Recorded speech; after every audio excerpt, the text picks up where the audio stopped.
Assalamu alaikum and welcome to an Aaj exclusive conversation with me, Sidra Iqbal. In a world often divided by borders and ideologies, the art of diplomacy is all about building bridges. Bridges of connection, of understanding, of respect and shared purpose. Canada and Pakistan have a friendship that spans over decades, but one that is not just rooted in policy, but in people. Students, creatives, entrepreneurs, artisans who are weaving a story of collaboration across the continents. And this shared belief is rooted in the fact that nations grow closer when they choose dialogue over distance, when they have that shared purpose of continuing to talk and create a greater story. Today, I have the privilege of being joined by His Excellency Tariq Ali Khan, a senior diplomat, a bridge builder, and a champion of connection, to talk about the evolving partnership between Canada and Pakistan and the wonderful opportunities that lay ahead. So let's welcome him. Assalamu alaikum, Your Excellency. Thank you very much for making time for us today. Wa alaikum assalam, Sidra. Thanks so much for having me on your program. And please do call me Tariq. Tariq sahab, that's an honor. Please mujhe batayein कि this happens to be your first visit to Karachi since you've taken charge as the High Commissioner. Yes, that's right. And how have you found the city? You're visiting after ages. It's exciting to visit Karachi at this time. Obviously, this is a mega city. It's a city with so many opportunities, particularly, of course, in business and trade. But I'm also really struck by how multicultural and plural Karachi is. It really is a microcosm of Pakistan and so many people from all over the subcontinent. And I understand in this visit, trade and connection and meeting people for various possibilities ranked high. But please tell me, when we talk about this present chapter of Canada-Pakistan relationship, what excites you the most? Well, what excites me the most, Sidra, really is it's the potential. We have, as you mentioned in your introduction, we have a long-standing bilateral relationship between our two countries, which is a healthy one. But we also have now over 300,000 Canadians of Pakistani origin. We are receiving at least 5,000 Pakistani students every year to Canada. So they are becoming an important contributor to our own mosaic in Canada. We see Pakistanis active, or Canadians of Pakistani origin active in politics, in academia, in business, in the professions. They've distinguished themselves, and so I think that's a really strong part of the foundation, and that's a big important part of the potential. But the potential is also there in people-to-people ties, yes. And also in trade. And I say that in trade because I think both of our countries have a real interest right now in trade diversification, in finding new trading partners. And for Canada, we have a number of trade priorities that we think can really work here in Pakistan. Let's talk about the people-to-people connection. In our offline conversation, you mentioned that there are about 300,000 people of Pakistani origin currently residing in Canada. Those are the declared ones. And at any given time of the year, there are about 5,000 Pakistani students attending a variety of educational programs in Canada. What's their contribution, and how is the Pakistani diaspora contributing to the Canadian society and culture? Yeah. I mean, I think we, as Canada, of course, we're an immigrant receiving country. So every diaspora that comes in, every group that comes in from a particular country, over time, you start to see them embedded in every aspect of life. So I just mentioned some of the areas that, of course, you see Pakistani Canadians in. But let me just give you an example. People look at political representation in a country like Canada. We have at least 5 members of parliament of Pakistani origin. We have 1 federal cabinet minister of Pakistani origin. I think that says something to the country that we are, that people can come, they can immigrate, and they can distinguish themselves literally within their own lifetime in the world of politics in Canada and be representing Canadians. So that says something. I think if you look at the contributions of Pakistanis to academia, or Canadians of Pakistani origin in academia, and of course some of the professions like the medical profession, which, as you know, Pakistanis distinguish themselves in, it's pretty obvious the impact that they're making. Right, sir, since you just pointed out that it's an immigrant receiving country, what are some of the challenges that new immigrants face in Canada? I mean, one of the things that is greatly spoken about at length is the harsh weather, the extreme cold. But what are some of the other challenges, and how long does it take for people to acclimatize to not just the weather, but also the culture? Yeah. I think people who come in young, particularly the students, their adaptation curve is shorter. Their acclimatization curve is shorter, partly because young people are more adaptable. And so while the winter, of course, is a challenge, after a while you grow to love these seasonal changes and you grow to love the winter. And I do have a couple messages for students who are going at some point if you let me on the program. But I think generally immigrants adapt well and fast. One of the reasons in Canada is we are a society which and a country whose governments have successfully promoted policies of inclusion. That no matter where you come from, you can contribute, you will be treated fairly, and it's for all of us, no matter what our origins are. And so I think, I personally think the place where that's fully realized and where people learn that is in their public schools. So Canadian public schools, no matter where you are, if you go into a classroom, they are incredibly diverse. And so that means as a child growing up in Canada, you grow up having friends from every part of the world, from Africa, the Middle East, South America, Asia, from people of European origin. And I think that's kind of what forms us, what trains us as Canadians. You know, what really intrigues me as a student of anthropology and sociology is how brilliantly Canada has been able to integrate, because a lot of countries, when they're immigrant receivers, they try to impose a way of being and the integration happens to be one way. Yeah. Like आप आने वाले को कह रहे हैं कि ये हमारा culture है, ये society है, इसमें अब आपने आके adapt होना है. But in Canada, what I see is it's a two-way interaction. And how has that changed or evolved Canada in the last decade? Look, we have some advantages, right? सबसे पहले ये है कि हम शुरू से हम एक immigrant country हैं, आप समझें. सही. There's of course indigenous communities that have been there for thousands of years in Canada, and we're in a process of learning more about what that history means and what reconciliation means, as all Canadians, with the indigenous communities of Canada. But successive immigrant groups that have come have basically learned how to adapt, but also learned how to make space for each other. To the point where our government realized that they need to have specific policies that enable that. But honestly, it's really about people just being respectful and making the effort to get along. And that happens that happens at your neighborhood level on your street. It happens at your municipal level if you're using community services like the local recreation center, the swimming pool. And I think it's something that Canadians believe in. Tariq Sahab, I'd like to focus on the trade and economy because it's a tough global world at this point in time. The realities are harsher than we expected. One of the things that's really sticking out for countries like Canada and Pakistan is how we have not really focused on diversifying the trade partners and markets over the last few years. We each have a small pool of countries that we're talking and trading with. Yeah. Do you think that needs to change, that needs to evolve? And is Pakistan and Canada already exploring that? Yeah. There's no doubt that we, particularly as Canadians, are experiencing the pressure of a sudden need for economic diversification. And that was, I think that pressure was always there, quite honestly, but I think it was exacerbated by the recent tariff war that we've gotten into with our neighbor in the United States. We share the longest border between two countries, between Canada and the United States. We have billions of dollars of trade going across that border every day. But tariffs and things like that obviously put Canadian workers and Canadian businesses at risk. Particularly if they're so dependent on that one trading relationship.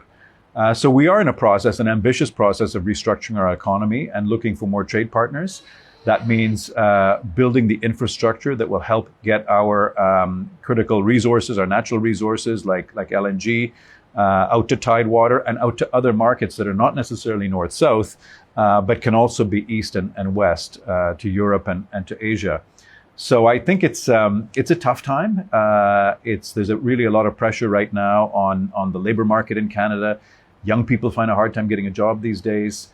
There is obviously rising inflation in Canada, but I think we're going to get through it. We're pretty resilient people, and I think we're going to see a much more different set of trading relationships in the next few years. And our Prime Minister and our government are actively out there building that. And me as an ambassador, it's my job to help build that as a High Commissioner. So here in Pakistan, what that means for us is finding the great potential in this market of 250 million people. And I see a lot of collaborations are possible because there's a shared purpose. And I think that restructuring is happening in most economies of the world, including Canada and Pakistan. Now, again, we're going to take a short break, but we'll be back with so many areas that there is a potential for collaboration. Of course, Canada happens to be a resource-rich country, just like Pakistan, and we'd love to learn how they are managed better. When it comes to water, that's an area Pakistan needs to manage better. There's climate change, of course, and there is, of course, the agriculture, the rare earth, renewable energy. Sky's the limit. We'll talk about that right after a short break. Welcome back after the break. We are in an exclusive conversation with His Excellency Tariq Ali Khan, the High Commissioner of Canada to Pakistan. And we were talking about the potential of trade and so many areas where there's a common goal of trade diversification, exploring new markets, etc. But since a diplomat's job, real at the heart center of it is all about building bridges, let's dive into some personal experiences and some lessons as well. Tariq साहब मुझे बताएं कि आसान तो नहीं होता कि आप दुनिया के मुख्तलिफ कल्चर्स में आपको पोस्टिंग आपकी हो, वहाँ के बारे में आप सीखें, लोगों के मिजाज के बारे में, कल्चरल इन्फ्लुएंसेस भी होते हैं. तो कोई डिप्लोमेसी रिलेटेड फॉपा, कोई गलती, कोई हार्ड लेसन आपको मिला हो? Hard lessons तो खूब मिल चुका हूँ. But let me give you one. Here's a lesson. Never have your ringtone on when you go to meet a head of state. So I've had a chance to meet, a number of heads of state in very formal, ceremonial kind of contexts. But the ringtone on my phone, because I'm kind of a rock and roll guy, is a Led Zeppelin ringtone. So I've been sitting there in the Royal Palace with them, shaking hands, the cameras are going, I'm greeting them, we're bowing towards them, and then off goes my Led Zeppelin ringtone on full volume. Wow. Because it's my mother calling me. So and that call cannot be missed. And it also, it cannot be missed, and you can't say, no, don't call me. Yes, please. So the only thing you can do is turn off the ringtone. So that's the lesson. Turn off the ringtone. I think that is so important, but again, I mean, it points to the fact कि वाकई जब आप heads of state से मिल रहे होते हैं, हर जगह का protocol मुख्तलिफ होता है. Like अगर आप British royal family से मिल रहे हैं, तो there is a whole order where you bow, where you can extend your hand, how you should wait for somebody else to first make that gesture according to the hierarchy. I mean, is that too much of, is there a training that goes behind that, a protocol? Are you briefed? Do you spend a lot of time learning all of it? That's a great question. Because I think people always wonder what happens in that world of these diplomatic events and things that you do. I think historically there was a lot more emphasis on the sort of European-style manners and protocol around a meal and that kind of thing. And there's still a little bit of that continues vis-a-vis formal dinners and that sort of thing in the diplomatic world. But I think more and more countries and younger diplomats are adapting protocol in a way that kind of suits them and suits the modern age a little bit more. You can see it more in how diplomats use social media as an example. But I think it all depends. It's country specific. It's culturally specific. Some countries are much more particular on a certain protocol. You can think of Arab countries, the Gulf countries as an example. And other countries are much more casual. We come from I think the casual vein. We're a much more casual country. Not just casual. I think you're having a lot of fun as well. Following your socials, I noticed कि आपने पिंडी में राजा बाजार भी visit किया है. इसके अलावा street food को भी एक्सपेरिमेंट किया है. कराची आए तो शायद आप कायदे आज़म के मज़ार पे भी आपका जाना हुआ है. एटलीस्ट आपके आज आप गए हैं. तो ये सारे experiences and one of the very interesting things you said, मैंने आपसे पूछा और कई जब सफारतकारों से मुलाकात होती है और उन्होंने इतनी दुनिया देखी होती है तो हम पूछते हैं कि आप क्या कलेक्ट करते हैं. And you very you pointed out very reflectively that you collect history. So you've always had an interest in history? Yeah, I'm a history buff, but I don't collect a lot of historical artifacts because I don't have a big house, so I can't accumulate many of these things. Otherwise, your closets are overflowing with mementos. But I like to delve into the local history of every place that I visit or that I'm posted in. I'm fascinated by the human story, but how the human story has evolved over centuries. जी, तो आपने जब पिंडी आप गए, आपने मुर्ग छोले खाए, आपने दाल चावल को एक्सपीरियंस किया, आपका फेवरेट स्ट्रीट फूड क्या था? तो पिंडी में मुझे बहुत पसंद आए पिंडी की माश की दाल. माश की दाल जो बनती पिंडी में और पंजाब में वैसे बड़े मज़ेदार है. और यहाँ कराची में I had the first opportunity to visit Burns Road. And that was something else. That was also a street food experience. आपने भी माश की दाल का जिक्र किया. बहुत सारे लोग जो हमारा प्रोग्राम देख रहे हैं वो शायद ये नहीं जानते कि पाकिस्तान में मिलने वाली बहुत सारी दालें दरअसल हम कनाडा से इंपोर्ट करते हैं. सो बहुत बड़ा पोटेंशियल है. और ये चेंज कैसे आया? क्योंकि मुझे लगता है सफारतकारी की दुनिया में और पॉलिसी मेकिंग की दुनिया में इस वक्त एक बड़ा अहम सवाल लोगों के लिए फूड सिक्योरिटी है. दुनिया की आबादी बढ़ रही है और जो खाने की सप्लाई है वो सिक्योर होनी चाहिए. पाकिस्तान एक आबादी के हवाले से बड़ा मुल्क है. क्या पोटेंशियल है of trade specifically when it comes to agriculture, food related products between Canada and Pakistan? आपने दाल और चने की जिक्र किए. You know, we are an agricultural superpower, if you will. We have, as you can imagine, given the size of our country, large agriculture producing areas. Almost every province we have is an agricultural producer. Lentils, pulses, soybean. These are big. We are a dryland crop producer also. So these are important products that come from our provinces of Manitoba, Saskatchewan, Alberta, and Pakistan is a big export market for us. So on any given year, the dal or the chana that you're eating, a large portion of that could have been grown in our fields in the prairies. Another really important area is canola. So canola seed. This year we are exporting literally hundreds of thousands of metric tons of canola seed to Pakistan. I had the pleasure of accompanying the All Pakistan Solvent Extractors Association to Port Qasim a couple of days ago. And it was amazing to see how this group of what are essentially edible oil and oil seed importers, how they can take hundreds and thousands of tons. They can crush that seed into edible oil and then use the husk for animal feed to feed the livestock industry, and basically distribute that all over the country. So this year is a big success story for Canada and Pakistan just in terms of canola alone. But we have a lot of potential to grow both the importing of those commodities, which we want to always be part of, but also start to take a look at value-added agri-food and agri-processing. That's where I wanted to build up. When you're talking about value addition, what do you think is the state of manufacturing industrial units in Pakistan? Yes, Canada is exporting the canola seed, but manufacturing has been sort of delayed. We had initially there used to be the electricity used to be the problem कि energy इतनी नहीं है कि units चल सकें. Right now, again, the same economic pressures. इस वक्त कहा जाता है कि industrialization, industries and manufacturing Pakistan की 25% आबादी को एम्प्लॉय करती है. इसमें कितना ग्रोथ पोटेंशियल है तारिक साहब? I think there's a massive growth potential for Pakistan.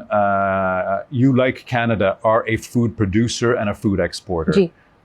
Typically what we see, I haven't had a chance to sort of study the Pakistan experience up close yet, and I'm hoping to be in Punjab very soon and to meet some of the people involved in agri-food and agri-processing.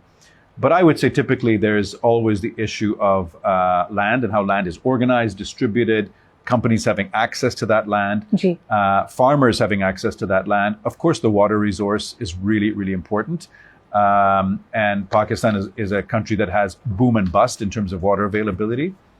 And then there's the issue of technology and how technologies can reduce inefficiencies and wastage, whether it's in agriculture or in livestock production, and how they can raise the quality and raise it to a higher level of export quality, which is going to bring more revenue for the farmer. Absolutely. And I think same is true for when it comes to mining, because again, just like agriculture, Canada is a superpower when it comes to mining. You of course have lithium and cobalt and rare earth. Pakistan also has potential. So is there a synergy which is brewing, which has already been sort of explored between the two countries? I think it's early days, but there is definitely something interesting happening in mining. As you mentioned, we are if not probably the largest hard rock mining country in the world. We have decades of experience in mining. I think almost half of the world's mining companies are actually registered on the Toronto Stock Exchange. We have experience in the surveying side, the exploration side, the extraction side, and the processing side. Beyond the critical minerals that you had mentioned, most Canadian provinces actually have more mineral wealth than most countries, actually. So we host the largest World Global Mining Conference every year in Toronto. It's called the Prospector and Developers Association of Canada Conference. The Toronto Stock Exchange is a major stock exchange for raising mining investment. And then I would say for countries that are really starting to get into the critical mineral space, like Pakistan, they're developing their first mines. We have a lot that we can share around mining governance. So mining can be done well or it can be done not well. And the governance frameworks that countries set up to ensure that there is full informed consultation with local community groups, indigenous groups before a mining project takes place, that there are proper environmental and social safeguards and standards around the mining practice, that communities themselves get to receive the benefits of mining royalties, and that royalties are reinvested back into infrastructure. This is also all part of what makes a country successful with its mining resource. You're absolutely right. This is a complete ecosystem. But of course, Canada being years ahead, they have decades of experience in that. And mining governance is truly, an embed that Pakistan needs to explore with a lot of caution, with a lot of methodology. So I see a lot of potential there. Yeah. We'll take a short break. We'll be back with more stories. Of course, there's going to be advice for students as well. मुझे पता है कि बहुत सारे Pakistani students ये जानना चाहते हैं कि कनाडा की यूनिवर्सिटीज़ में वो किस तरह प्रोग्राम एडमिशन ले सकते हैं, जाना कितना आसान या मुश्किल है, वीज़ा कैसे लिया जाए, बहुत सारी कॉमन गलतियां जो आप करते हैं. We'll talk about all of that right after a short break. Welcome back. After the break, आप देख रहे हैं this आज exclusive. We are in conversation with His Excellency Tariq Ali Khan, the High Commissioner of Canada to Pakistan. इस वक्त पाकिस्तान में hardly कोई ऐसा इंसान होगा जो ये ना कहे कि उसका कोई दोस्त, रिश्तेदार, पड़ोसी या जानने वाला कनाडा में मुकीम नहीं है. और बहुत सारे लोगों के दिल में ये ख्वाब भी है. स्टूडेंट्स चाहते हैं कि वहाँ की बेहतरीन यूनिवर्सिटीज़ में तालीम हासिल करें या अपने रिश्तेदारों से मिलने के लिए ज़रूर जाएँ. तो उससे रिलेटेड कुछ सवालात हैं बाय पॉपुलर डिमांड जो हम तारिक साहब के सामने रखते हैं. तारिक साहब, वीज़ा कई लोगों का अभाम है, ख्याल है, या उनको लगता है कि कनाडा का वीज़ा बहुत मुश्किल से मिलता है. इस पे कमेंट करना चाहेंगे? ज़रूर. Visas are obviously a really important part of what our immigration service does.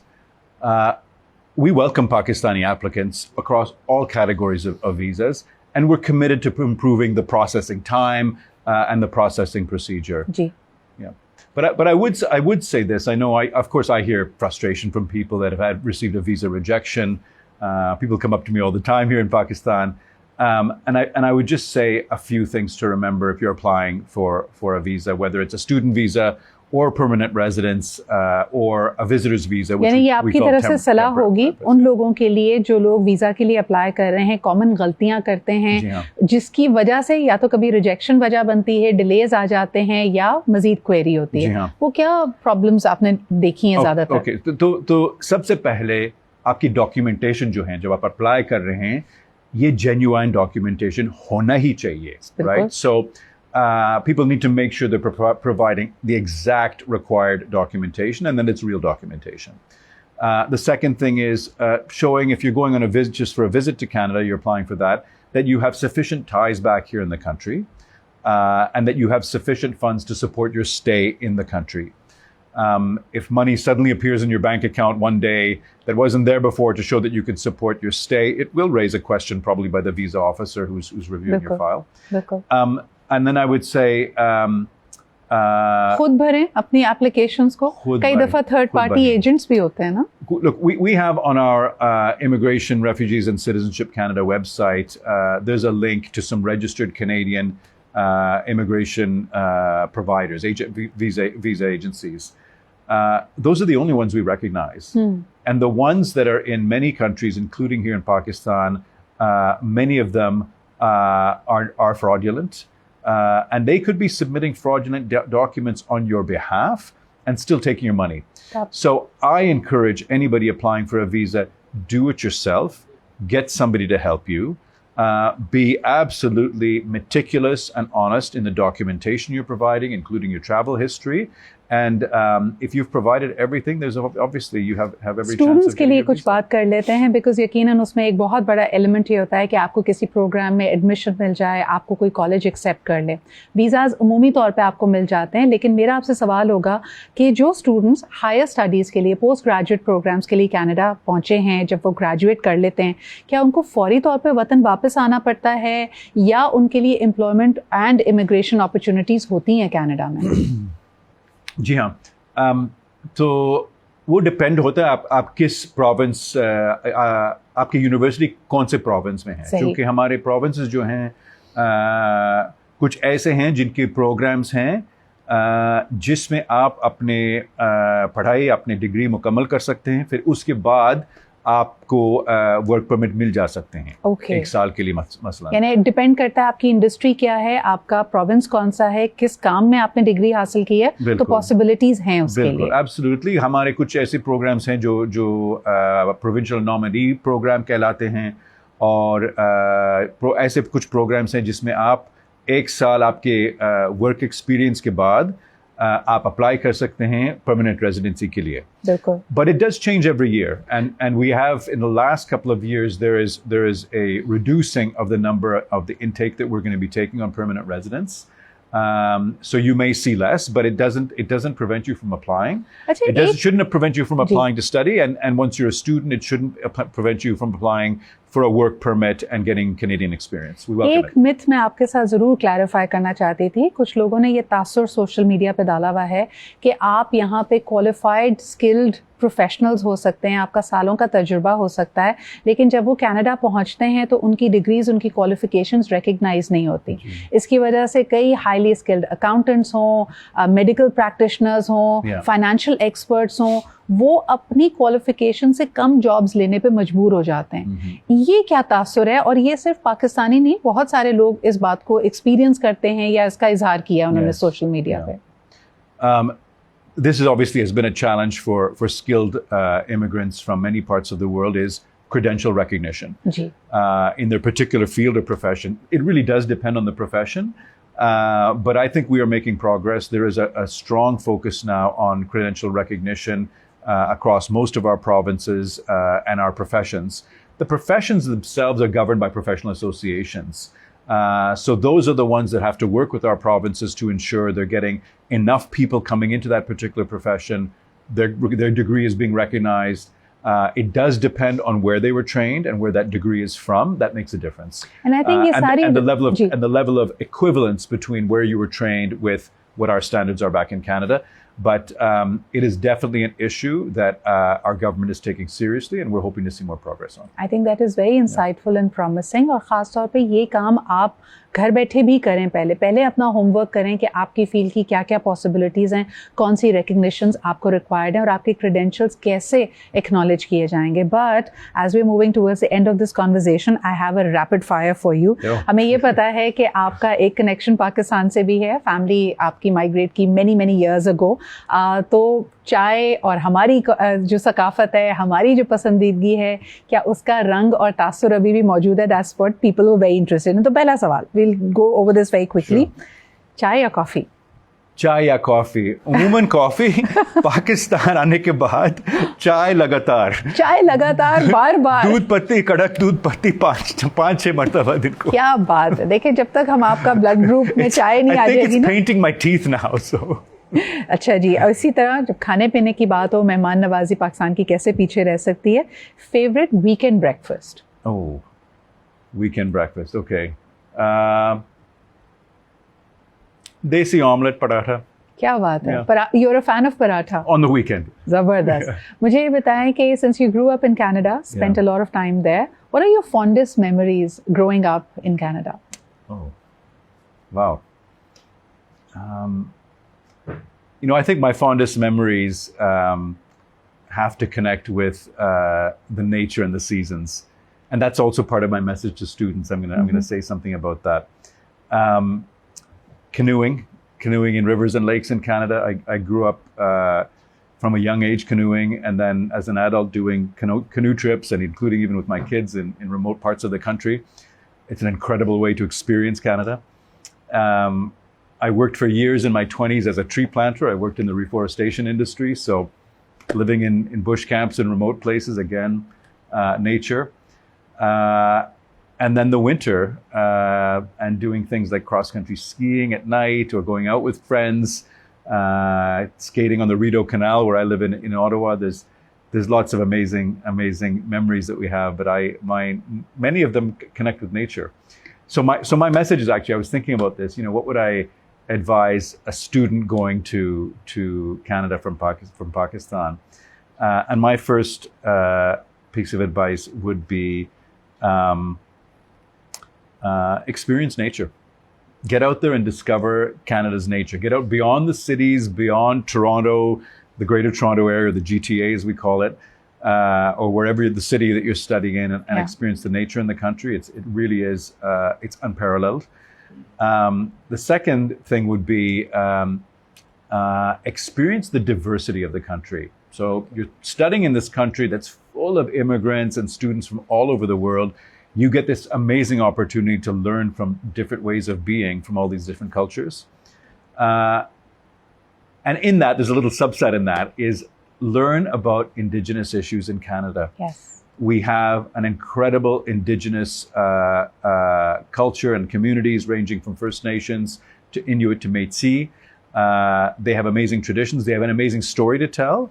And we're committed as Canadians to truth and reconciliation with these groups.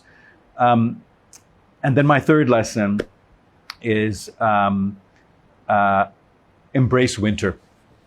People are terrified of the Canadian winter. So in other words, pack thermals and layer up. Look, you can buy it there, but get out of your house or your apartment, get off your phone and complaining about how cold it is or it's snowing outside, and learn to experience a winter sport, or to get out into nature in the winter. Once you fall in love with it, every time it snows, it will make you incredibly happy. I think thank you for saying that, because while you were talking about the First Nations and the culture and the geographic diversity of Canada, it brought back so many memories. Like 2 years ago, I was there on a Commonwealth Study Conference, and I had the good fortune of starting that out in Banff, then going all the way across to 10 different cities in Alberta, Toronto, of course, and Montreal. And, again, we had such meaningful interactions with community groups of the First Nation. I wish we had time enough to talk about the Truth and Reconciliation Initiative by the Canadian government, but they came with such full hearts and such amazing historical perspective and some amazing bannock to enjoy and eat over that. So those are my fond Canadian memories. लेकिन क्योंकि हम उर्दू की बात कर रहे थे और हमें इस बात की बड़ी खुशी है कि आप इतनी साफ उर्दू बोलते हैं. That allows you to connect with so many viewers as well. गुलाबी उर्दू. मुझे बताइए, इस गुलाबी उर्दू में कोई शेर व शायरी या कोई लिटरेचर जायंट जो आपके खास पसंदीदा हो? Oh my God. I of course grew up hearing family reciting Mirza Ghalib. क्या बात है? Who is of course the OG, the original gangster of Urdu poetry. I've got two couplets that I've always been fond of.